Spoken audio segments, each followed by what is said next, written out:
بسم اللہ الرحمن الرحیم۔ السلام علیکم معزز خواتین و حضرات، welcome by top knowledge channel. امید ہے آپ سب خیریت سے ہوں گے۔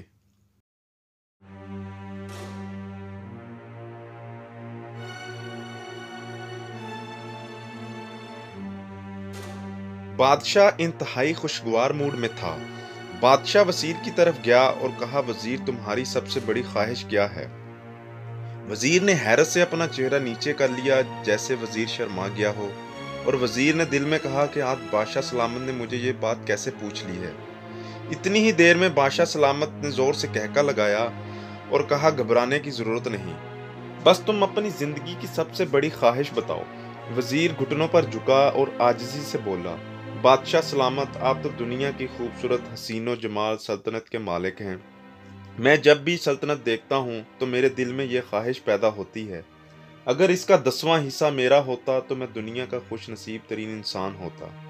بادشاہ بولا، اگر میں تمہیں آدھی سلطنت دے دوں تو وزیر گھبرا کر عاجزی سے بولا کہ بادشاہ سلامت، یہ کیسے ممکن ہے کہ میں اتنا خوش قسمت کیسے ہو سکتا ہوں؟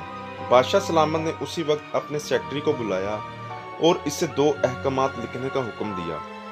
پہلا حکم کے ذریعے اپنی آدھی سلطنت نوجوان وزیر کے حوالے کرنے کا حکم جاری کر دیا۔ دوسرا حکم میں بادشاہ سلامت نے وزیر کا سر قلم کرنے کا حکم دے دیا۔ وزیر دونوں احکامات پر بہت حیران اور پریشان ہوا۔ بادشاہ سلامت نے احکامات پر مہر لگائی اور وزیر کی آنکھوں میں آنکھیں ڈال کر بولا کہ تمہارے پاس 30 دن ہیں، تم نے ان 30 دنوں میں صرف 3 سوالوں کے جواب تلاش کرنے ہیں۔ اگر تم کامیاب ہو گئے اور میرا دوسرا حکم منسوخ ہو جائے گا اور تمہیں آدھی سلطنت مل جائے گی، لیکن اگر تم ناکام ہو گئے تو پہلا حکم خارج سمجھا جائے گا اور دوسرے حکم کے مطابق تمہارا سر قلم کر دیا جائے گا۔ وزیر کی حیرت پریشانی میں بدل گئی۔ بادشاہ سلامت نے اس کے بعد فرمایا کہ میرے 3 سوال لکھ لو۔ وزیر نے لکھنا شروع کر دیا۔ بادشاہ سلامت نے کہا، پہلا سوال، انسان کی زندگی کی سب سے بڑی سچائی کیا ہے؟ دوسرا سوال، انسان کی زندگی کا سب سے بڑا دھوکہ کیا ہے؟ تیسرا سوال، انسان کی زندگی کی سب سے بڑی کمزوری کیا ہے؟ بادشاہ سلامت نے اس کے بعد نگارے پر چوڑ لگوائی اور بآواز بلند فرمایا، تمہارا وقت شروع ہوتا ہے۔ اب وزیر نے دونوں پروانے اٹھائے اور دربار سے دوڑ لگا دی۔ اس نے اسی شام ملک بھر کے دانشور، ادیب، مفکر اور ذہین لوگ جمع کیے اور ان کے سامنے یہ سوالات رکھ دیے۔ ملک بھر کے دانشور، ادیب ساری رات بحث کرتے رہے، لیکن وہ پہلے ہی سوال پر کوئی خاطر خواہ جواب نہ دے سکے۔ وزیر نے دوسرے دن دانشور بڑھا دیے، لیکن نتیجہ وہی نکلا۔ وہ آنے والے دنوں میں لوگوں کی تعداد بڑھاتا رہا، مگر اسے کوئی تسلی بخش جواب نہ ملا۔ یہاں تک کہ وزیر مایوس ہو کر دارالحکومت سے باہر نکل گیا۔ وہ سوال اٹھا کر پورے ملک میں پھرا، لیکن کہیں سے جواب نہ ملا۔ وہ مارا مارا پھرتا رہا، شہر شہر، گاؤں گاؤں کی خاک چھانتا رہا۔ شاہی لباس پھٹ گیا، پگڑی ڈھیلی ہو کر گردن میں لٹک گئی، جوتے ٹوٹ گئے، پاؤں پر چھالے بن گئے، یہاں تک کہ شرط کا آخری دن آ گیا۔ خواتین و حضرات، وزیر نے اگلے دن دربار میں حاضر ہونا تھا۔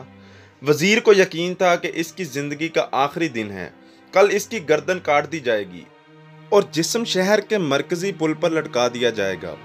وہ مایوسی کے عالم میں دارالحکومت کی کچی آبادی میں پہنچ گیا۔ آبادی کے سرے پر ایک فقیر کی جھونپڑی تھی۔ وہ گرتا پڑتا اس آبادی میں پہنچ گیا جہاں ایک فقیر سوکھی روٹی پانی میں ڈبو کر کھا رہا تھا۔ ساتھ ہی دودھ کا پیالہ پڑا تھا اور فقیر کا یہ کتا دودھ پی رہا تھا۔ فقیر نے وزیر کی حالت دیکھی اور کہکا لگایا اور بولا، جناب اعلیٰ، آپ صحیح جگہ پر پہنچے ہیں۔ آپ کے 3 سوالوں کا جواب میرے پاس موجود ہے۔ وزیر نے حیرت سے فقیر کی طرف دیکھا اور پوچھا، آپ نے کیسے اندازہ لگایا کہ میں کون ہوں اور میرا مسئلہ کیا ہے؟ فقیر نے سوکھی روٹی کے ٹکڑے چھابے میں رکھے اور مسکرایا، اپنا بستر اٹھایا اور وزیر سے کہا، یہ دیکھیے، آپ کو ساری بات سمجھ آ جائے گی۔ وزیر نے جھک کر دیکھا کہ بستر کے نیچے شاہی خلعت بچھی ہوئی تھی۔ یہ وہ لباس تھا جو بادشاہ اپنے قریب ترین وزراء کو عنایت کرتا تھا۔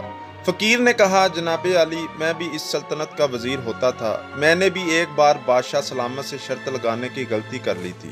نتیجہ آپ خود دیکھ لیجئے۔ फकीर ने इसके बाद सूखी रोटी का टुकड़ा उठाया और दोबारा पानी में डुबोकर खाने लगा। वजीर ने दुखी दिल से पूछा कि आप भी जवाब तलाश नहीं कर सकते थे? फकीर ने जवाब दिया कि मेरा केस आपसे मुख्तलिफ था। मैंने जवाब ढूंढकर बादशाह सलामत को बता दिए थे। मुझे आधी सल्तनत मिल चुकी थी, लेकिन मैंने सल्तनत का परवाना फाड़ा और बादशाह को सलाम किया और वापस इस झोंपड़ी में आ गया। और आज मैं और मेरा कुत्ता हम एक मुतमईन जिंदगी गुजार रहे हैं। मेरे साथियों, ये सुनकर वजीर की और हैरत बढ़ गई थी, लेकिन ये साबिक वजीर की हमाकत के तजिए का वक्त नहीं था, बल्कि जो अब मालूम करने की घड़ी थी। चुनाचे वजीर ने फरियादी बनकर फकीर से पूछा, क्या आप मुझे सवालों के जवाब बता सकते हैं? फकीर ने हाँ में गर्दन हिलाकर जवाब दिया, पहले 2 सवालों का जवाब मुफ्त दूंगा और तीसरे सवाल के जवाब के लिए तुम्हें कीमत अदा करना होगी। वजीर के पास शर्त मानने के सिवा कोई ऑप्शन मौजूद न था। फकीर बोला, पहले सवाल का जवाब है, दुनिया की सबसे बड़ी सच्चाई मौत है। इंसान कोई भी हो, कुछ भी हो, इस सच्चाई से नहीं बच सकता। दूसरे सवाल का जवाब, इंसान की जिंदगी का सबसे बड़ा धोखा जिंदगी है। हम में से हर शख्स जिंदगी को दायमी समझकर इसके धोखे में आ जाता है। ख़वातीनो हज़रात, फकीर के दोनों सवालों के जवाबात नाकाबिले तरदीद थे। वजीर बहुत खुश था और इसने तीसरे सवाल के जवाब के लिए फकीर से शर्त पूछी। फकीर ने कहका लगाया और कहने लगा, सामने से दूध का प्याला उठाओ। वजीर ने दूध का प्याला उठाया और फकीर ने कहा, आपको तीसरे सवाल का जवाब इस वक्त तक नहीं दूंगा जब तक आप ये दूध नहीं पीते। वजीर के माथे पर पसीना आ गया और उसने नफरत से प्याला जमीन पर रख दिया। वो किसी कीमत पर कुत्ते का जूठा दूध नहीं पीना चाहता था। फकीर ने कंधे हिलाए और कहा, तुम्हारे पास अब 2 ही रास्ते हैं।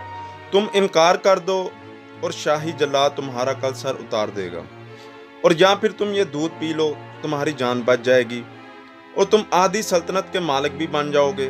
फैसला अब तुमने करना है। वजीर इसी कश्मकश में फंस गया कि एक तरफ जिंदगी और आधी सल्तनत थी, दूसरी तरफ कुत्ते का जूठा दूध था। वो सोचता रहा यहाँ तक कि जान और माल जीत गया और इज्जत नफ्स हार गई।